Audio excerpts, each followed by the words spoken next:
The Jamie and Chris Don't Be an Idiot podcast. The Jamie and Chris Don't Be an Idiot podcast.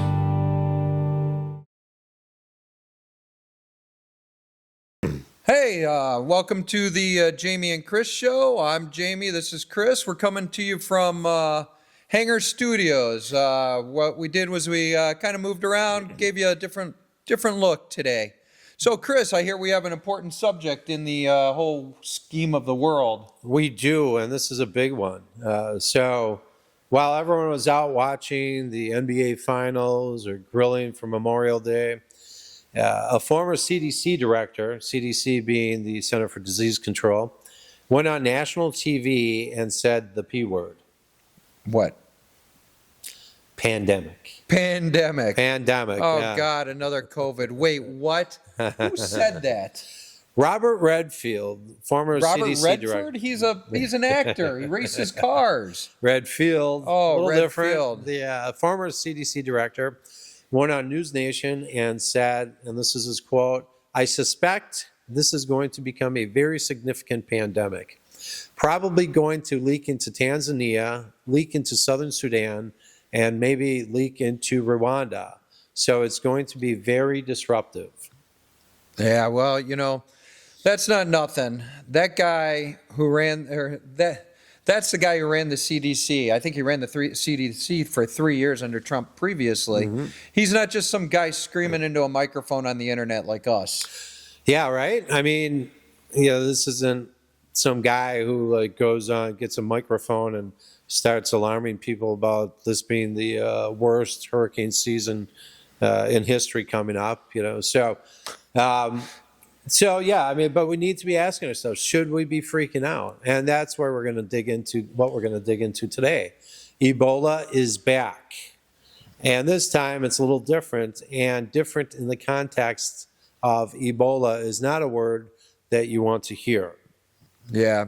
Okay, so let's make sure everybody is on the same page, because I think a lot of people hear Ebola and, you know, start running for the hills, or their brains explode, or they think of the 2014 outbreak, the big one, you know. Mm-hmm. But let's actually explain what it is. Right. So, yeah, this is a little different than 2014 to 2016 when there was that last outbreak, or the big outbreak, actually. There have been outbreaks since then. So Ebola is a severe, often fatal viral hemorrhagic fever. It's caused by a group of viruses called Ebola viruses, aptly, and there are actually 6 known species slash strains of it. So 3 of them cause most of the outbreaks. Zaire is the most deadly, and without treatment, that one can kill up to 90% of the people infected. That's crazy. 90%? Right. That's just an insane number. That is. So we're going to be talking about the Bundibugyo strain today. Bundibugyo. You're right. So here's the thing. You know, a lot of people get this wrong. Ebola is not airborne, so you don't need a mask.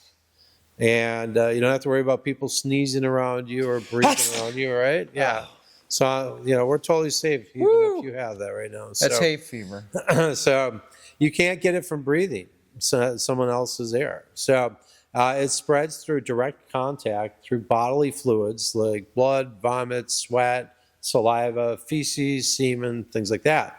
You know, and this is from someone who's already symptomatic. Sure. Or even someone who has died from it. So it can exist on a dead body for a while yet. So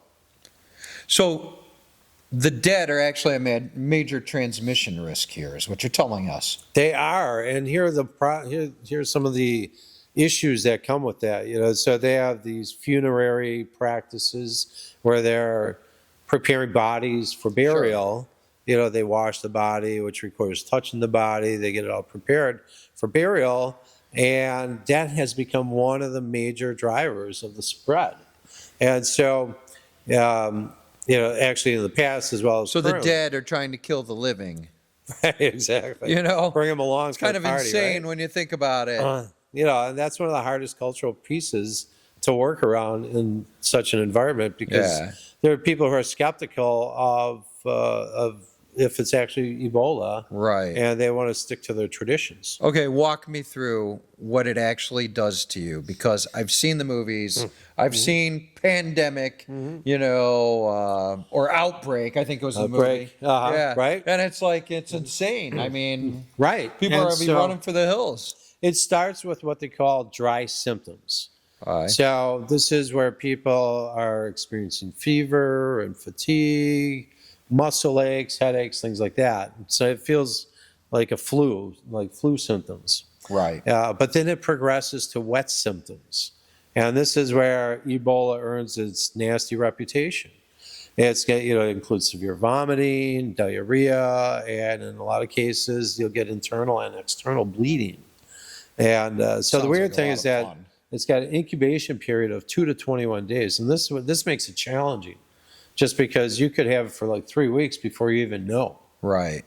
And okay, so where does it come from originally? I mean, is this coming from like, people eating mud or? So this is the weird thing that this is the only thing that really makes it COVID-esque in certain ways is that people are saying it's coming from fruit bats. All right, so is this just another lie we're being told? Fruit bats can have it. They're what's considered a natural reservoir, but then they carry it without dying from it. But then humans get exposed to it through infected animals, like bats or primates, and then it spreads from person to person. And so, you get these people who are living in these remote regions, and they eat exotic things that we don't even think about, don't even know that they exist. But if you're eating an animal that's been infected, you're going to infect yourself. And so, Ebola was first discovered in 1976 in what is now the DRC, Democratic Republic of Congo, near the Ebola River. Yeah. How would you like to have that named after? Have Ebola named after you? Yeah, I think that would be a river I'd stay away from. Right, exactly. No, but we Don't go obviously kayaking on that. we obviously cured the last or got the last one down. So what kind of treatment do we already have for this thing? Then see, this is the problem because we're kind of chasing the past. And so there's a vaccine called Ervebo, I think it's called. Vibo. But that's for the Zaire strain. And so that's got nothing to do with Bundibugyo. And so right now there really is no vaccine for it. And so there are people in England and Germany that hear about who have been working at it. Maybe they have some promising results, but this could take a long time to find something to treat this. That's just scary. That is scary, right? Because it takes a long time to come up with it. You can't just ask AI. You can't just give someone something one day and think they're doing better the next day and say, okay, we're good to go. Right. You got to have a lot of testing. But, hopefully, if they do make some success, hopefully it can be fast-tracked somehow in a safe way that it can be used to treat some of these people and save some lives. We would hope so. Right. So we have a strain nobody's vaccinated for, tests that can't detect it, and it took over a month to identify. What else is working against containment? This is one of those situations where you pick your disaster. You've got a humanitarian crisis in a remote, densely populated area with active armed conflict. This place has been under hostile systems for like 30 plus years now. High population movement, major trade routes, weak health systems, but honestly, the detail that hits me the most is that healthcare facilities treating Ebola patients in Congo have been attacked 3 times recently. What? Angry crowds storming hospitals, medical staff forced to evacuate patients under gunfire, families demanding their dead back. This is where it gets back into those, the distrust and the traditions. So they're attacked while they're treating Ebola? Right, exactly. I mean, this is just ignorance. And some people don't believe that it's Ebola. That's, part of the problem. But people are literally being shot at while they're trying to treat Ebola patients. When you see that sentence written out plainly, it's hard to process. Right. That's the reality on the ground. And the distrust piece on this is huge. This isn't just the first time we've seen that during an Ebola response. Right. It's a massive factor. When communities don't trust the health systems, the health workers, the people hide their sick, they flee the borders, or they flee across borders, they avoid hospitals. Every one of these behaviors is a direct driver of the spread. Right. And Redfield also mentioned the World Cup coming up. Right. So, this is crazy because we have the World Cup coming, and this is going to bring tons of people across our borders. We're going to have massive international travel. And one of the weird things is that the Congo soccer team is participating in the World Cup, I think, since the first time since 1974. It's like out of all the years to jump in it. But I mean, obviously, 2014 wouldn't have been a good year either for them to participate. But Right. But yeah, so it's like they haven't participated in 50 years, and all of a sudden they decide to sign up just as an issue. We won't call it a pandemic. Obviously, they're not calling it a pandemic yet. Is breaking out. But I hear that the Congo soccer team is quarantined up in Belgium, and so they're good staying up there. Belgian ale. Right, exactly. So, they get past 3 weeks without any symptoms. Obviously, Right. They can feel pretty comfortable. But I think America is still saying that they have to stay in Mexico. They have to fly in for their games, but they need to stay in Mexico. I think that's the Wow. United States. And so where does stance the right World Health Organization come down on all this officially? now. So the WHO, not the band, has officially declared a public health emergency of international concern. They did that on May 17th. Okay. That's the second highest alert level they have, but they stopped short of calling it a pandemic emergency. So, so it's obviously pushing up there at this point, but things are fluid right now. Right. No pun intended on that. Right. Yeah. Let's give some people some context, because I think when people hear Ebola outbreak, especially one in the DRC, there might be some fatigue and some this happens every few years energy, but the history is brutal. Right. I mean, they just got over their last one 5 months ago. And so, it was first discovered in 1976 near the Ebola River, like we mentioned. Within the first year, there were 2 simultaneous outbreaks, one in Zaire and one in the Sudan strain. So, Okay. What about 2000? So 2000 to 2001, you had Uganda, 425 cases, 224 deaths. They had a 53% fatality rate, so huge. This is scary. That was the largest outbreak before 2014, and then 2014 happened, obviously, and changed the record books. The big one. The big one, yeah. 2014 to 2016, the West Africa outbreak is the largest Ebola outbreak since the virus was discovered. It started in Guinea and quickly spread to Sierra Leone and Liberia by January 2016. Suspected and confirmed cases totaled more than 28,000 reported deaths. Wow. Yeah, the big one. The 2014 to 2016 West Africa outbreak is the largest Ebola outbreak since the virus was discovered. It started in Guinea and quickly spread to Sierra Leone and Liberia. By 2016, suspected and confirmed cases totaled more than 28,000. Reported deaths were over 11,000. The actual numbers were believed to be significantly higher, but that's what was reported. Sure, right. 28,000 cases, and the disease hit countries outside of Africa, correct? Right. Yeah, it spread to 7 other countries, including Italy, Spain, the UK, and the United States. I mean, there were people down in Dallas who had Ebola. And that was even before it was declared over in June 2016. So significantly larger than every previous Ebola outbreak combined. Okay. And then after that, the world built better tools, vaccines, treatments, and now we're in the situation where the strain in the outbreak bypasses all of that? Right.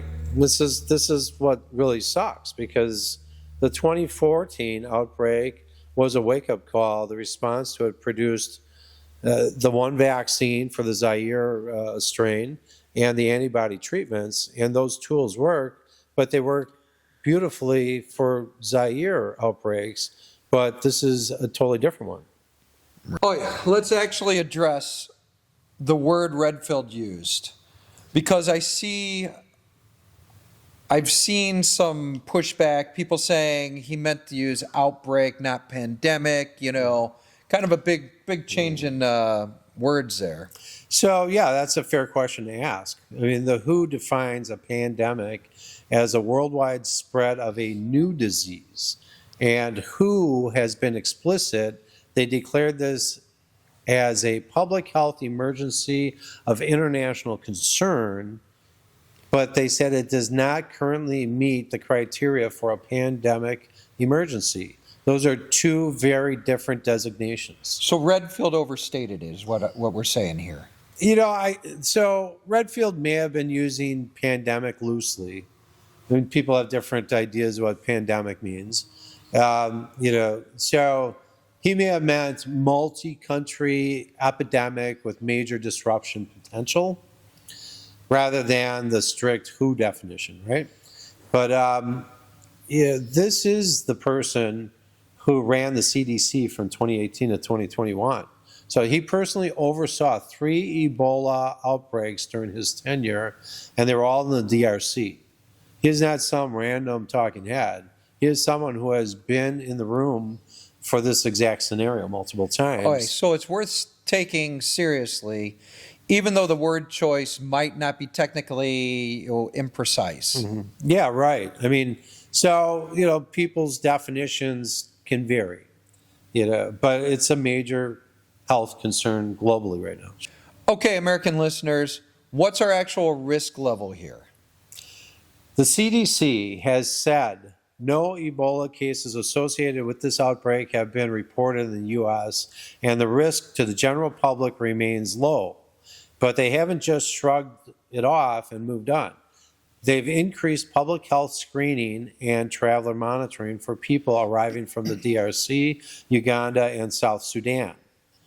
And they've imposed entry restrictions on non-U.S. passport holders who've been in those countries within the last 21 days. Okay, what does the screening actually look like? I mean, I've heard them say screening and all that, but it's like, what hoops do they got to jump through to make sure that our American listeners are safe?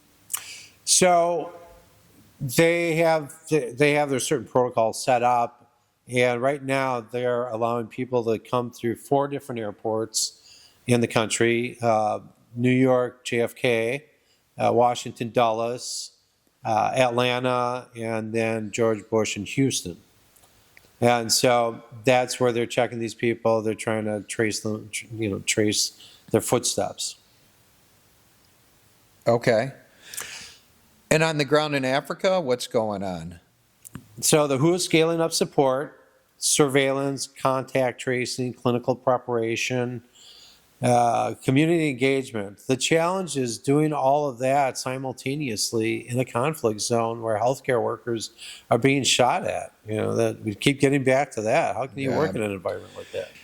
Here's what I actually want to talk about before we close, because this is the 17th Ebola outbreak in Congo. 17th.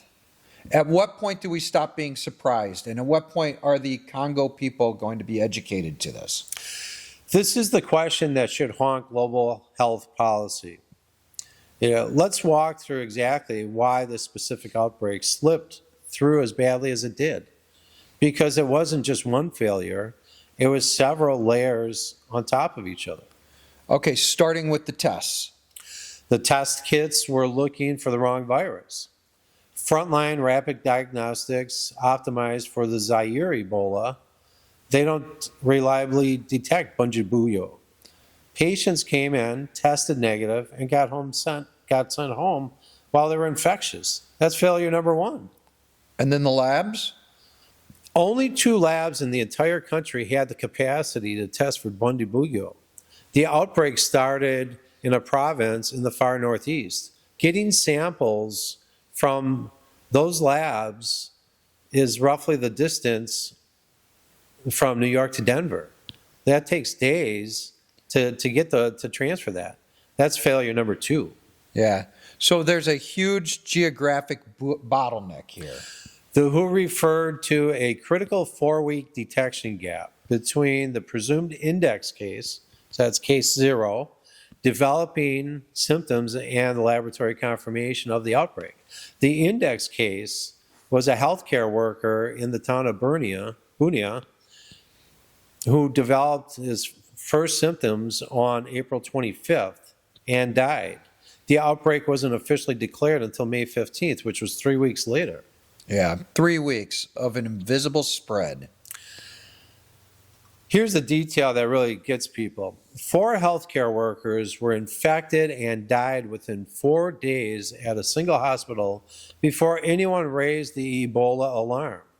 When healthcare workers start dying in clusters, that's supposed to be one of the earliest tripwires in the surveillance system. Yeah. It didn't trigger fast And then enough. it popped their head up. And all of this is happening in a war zone. Right. Which is like Disease surveillance in a conflict zone is basically running on fumes. People are flea fighting, they're crossing borders, they're avoiding hospitals out of fear, all of which makes early detection nearly impossible.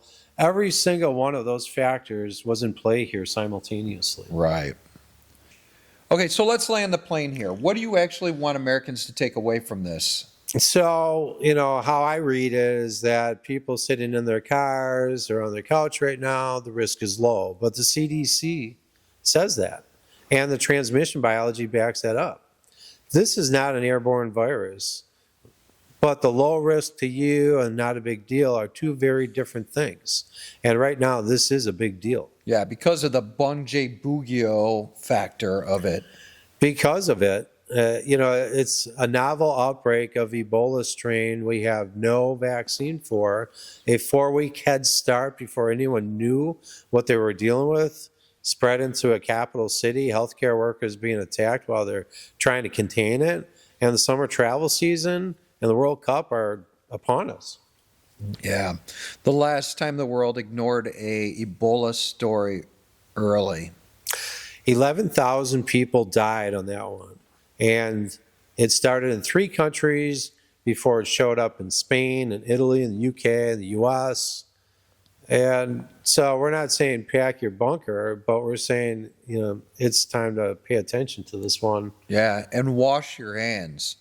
Wash your hands. Don't book a trip to the Ituri province. I was just going there next week. You were going to go kayaking. I was going to go kayaking down the Ebola River in Congo. I thought that might be fun to have people shoot at me. Right. So if this is the 17th Ebola outbreak in the Congo alone, why do we keep getting caught with this? That's the question that really needs to be answered. Yeah, and that's the show. Hate to tell you guys, worry about Ebola, not worry about Ebola. It's up to you, but just don't be an idiot. Right. Serious topic today, but this is the big one, and it's all over the place right now. Yeah. Good luck.